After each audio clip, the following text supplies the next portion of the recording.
Bonjour à tous, ravi de vous retrouver sur Bismart depuis l'Ecovadis World Tour ou Tour du Monde qui s'arrête aujourd'hui à Paris. L'occasion de faire le point sur l'engagement des entreprises françaises en matière de durabilité avec une plateforme mondiale d'évaluation des performances RSE. Nous accompagne Frédéric Trinel, co-CEO d'Ecovadis. Bonjour Frédéric. Bonjour Eva. Un petit rappel de ce qu'est Ecovadis. Alors Ecovadis, donc une plateforme d'évaluation de la performance RSE.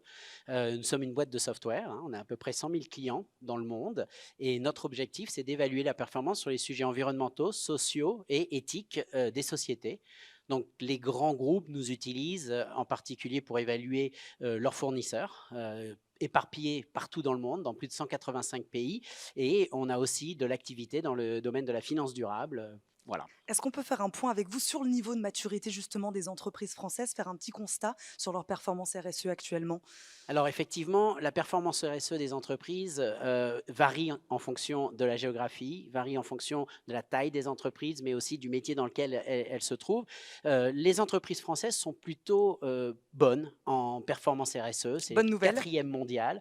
Il se trouve qu'on a fait une étude avec la médiation il n'y a pas très longtemps, elle est disponible sur le site, qui démontre en fait que grâce à la mise en place d'un cadre réglementaire assez tôt, en France, les entreprises ont pu développer des compétences sur les sujets RSE, mais sur l'ensemble du spectrum, que ce soit l'environnement, le social et l'éthique, et donc elles sont un petit peu en avance par rapport à beaucoup d'autres pays. Et bah pour rester justement sur cette question de réglementation, quelle influence le CSRD, la nouvelle réglementation européenne qui entre en vigueur au 1er janvier 2024 justement, quel impact elle peut avoir sur les agendas des entreprises françaises? Alors, la réglementation est une des conditions qui va permettre d'accélérer la transition vers un monde plus durable. Il se trouve qu'Ecovadis, sa mission, donc en tant qu'entreprise à mission, est d'accompagner toutes ces sociétés vers un monde plus durable. Et effectivement, les réglementations comme la CSRD est en train de pousser en fait le tissu économique à devenir plus mature sur la façon dont elle rapporte sur les points de données concernant leur performance RSE. Donc évidemment,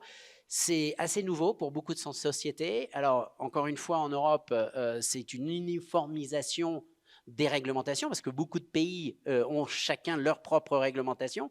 On est en train d'uniformiser ça, et la CSRD est en train d'aider dans ce sens, et on espère que ça donnera un élan très positif sur le tissu économique européen. Très rapidement, quelques secondes, quelques axes d'amélioration pour 2024 pour ces entreprises-là. On vient de parler des réglementations, c'est inéluctable. Plus on va avancer dans le temps, plus il y en aura, plus on va protéger empêcher le greenwashing, donc elles vont rentrer de plus en plus en profondeur. Si on regarde au-delà des réglementations, évidemment les sujets de carbone, et chez Ecovadis on a le Carbon Action Module qui est aujourd'hui le produit phare, enfin un des produits phares je dirais, dans le sens où c'est un produit qui a une croissance très forte, puisque les entreprises sont toutes en train de s'équiper pour comprendre quelle est l'empreinte carbone de leur chaîne d'approvisionnement, le scope 3 pour être un petit peu dans le jargon. Voilà, et c'est à ce titre qu'on aide nos clients à calculer, enfin, ou en tout cas à collecter tous ces points de données concernant ce scope 3. Merci beaucoup Frédéric Trinel Merci, d'avoir Eva. répondu à nos questions. Je rappelle, vous êtes le co-CEO d'Ecovadis. Merci d'avoir répondu à nos questions. Ce programme vous a été présenté par Nexio Projects, le partenaire conseil stratégique et mondial d'Ecovadis.